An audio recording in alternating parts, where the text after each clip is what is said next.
I stand before you because I have only been able to be here because of the love, the pouring of the love, the sowing of the seed of my family.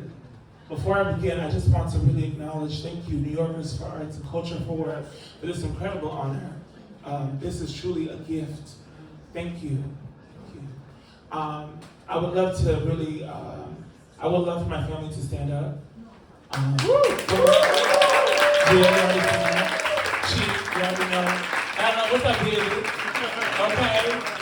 Well, these individuals have literally been my rock. I always say Jesus is my rock and my redeemer, and so is my family. Throughout all adversity, throughout all hardship, even as of 2 weeks ago, being unlawfully arrested, attacked, brutalized by the Strategic Response Group of the NYPD, these individuals stood all night and waited outside of the precinct. They fed our community. That is our mission every week. They still fed our family in spite of this adversity, in spite of this cruel injustice. These individuals that are standing here keep me accountable. These individuals here are the reason why I fight every day. Because I know what it means to be left out. I know what it means to be kicked out. I know what it means to literally be sidelined in this world. I myself has been sidelined. I have been literally the survivor of so many pandemics, so many injustices, so many viruses that are still plaguing us to this day. But I stand before you healed. Yeah. Healing, still healing.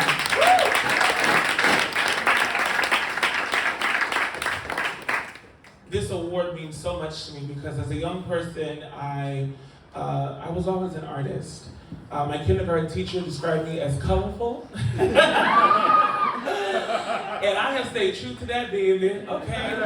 Shout out to Mrs. Bordenero. I don't know what the title is now. Okay, shout out to them.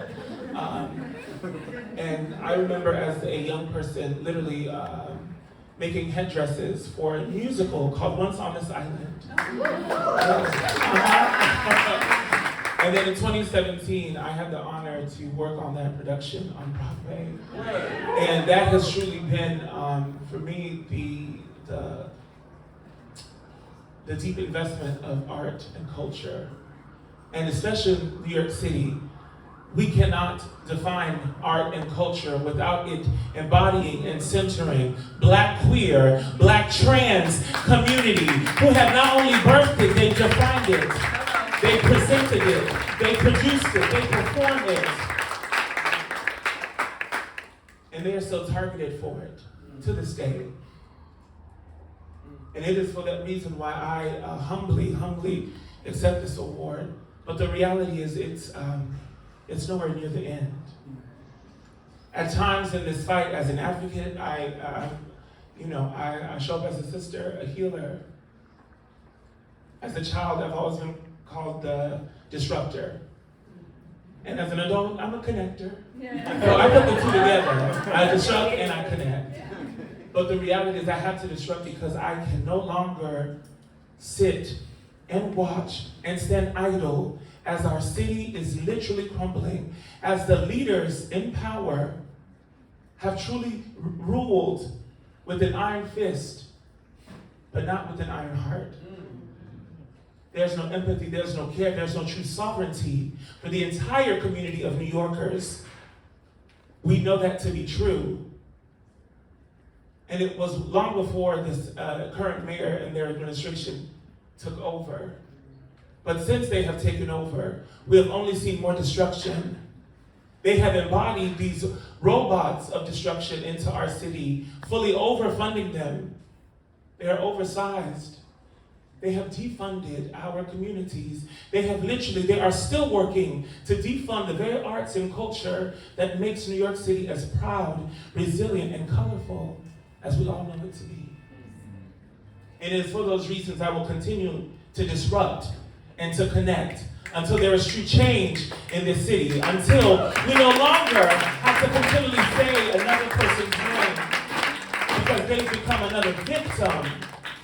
And if they're lucky, but who is lucky to be a survivor of police brutality? Can you imagine growing up as a queer and trans person, wanting to be loved and celebrated, wanting to truly be seen as the star that you are, but the entire world is not ready for you. Your own family may not be ready for you. And so you take to that stage however way you can. By hook, by crook. You do it because that is the only thing that you know to do that makes you truly free. That is what I have done. I hid for so long because I did not want for the world to treat me how I saw they treated my sisters and my siblings. In 2018 and 2019, 2 of my sisters were brutally killed. And the media, as we know, Malcolm X has told us powerfully and beautifully, the media is an image-making tool, and it works so that it looks like the survivor is the perpetrator, and that the victim truly, truly, truly has no way out. These 2 Black trans women were painted to be deceptors, that they somehow deceived, somehow they brought this violence onto their bodies. And that was not the case at all. And if I knew the truth, what was the truth for all the countless other women and siblings and trans people that have constantly been attacked, been targeted, and unfortunately been killed way too soon? That is the reality. So there can be no arts and culture if we're not actually ensuring, as a community, that these artists, these cultural creators, these attachés, honey, of life, that they do not have a safe home to go back to, right? That they don't have adequate, healthy food to put into their bodies, to nourish that vessel that gives you so much joy whenever you go out to see a show, whenever you see them on the streets. Oftentimes they're ignored. Like Jordan Neely, ignored on the train after crying out for someone to help them with food. They were then murdered.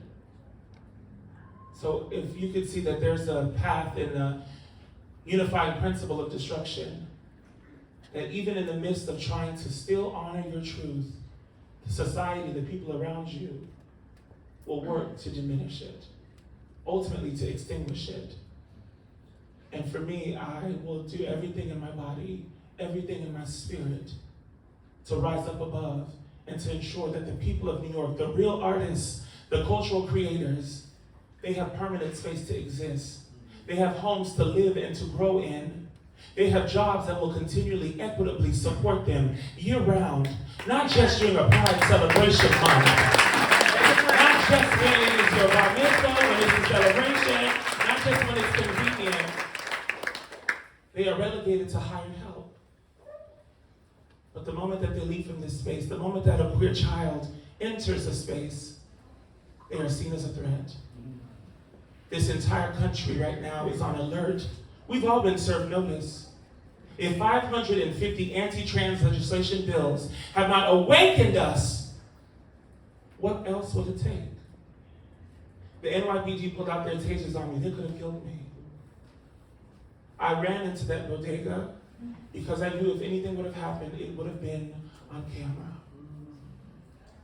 To this day, there will still not be justice, because the reality is the people that are fighting to be free, their freedom is cut first.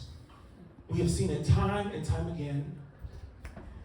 But this cage bird will continue to sing. Will continue to sing.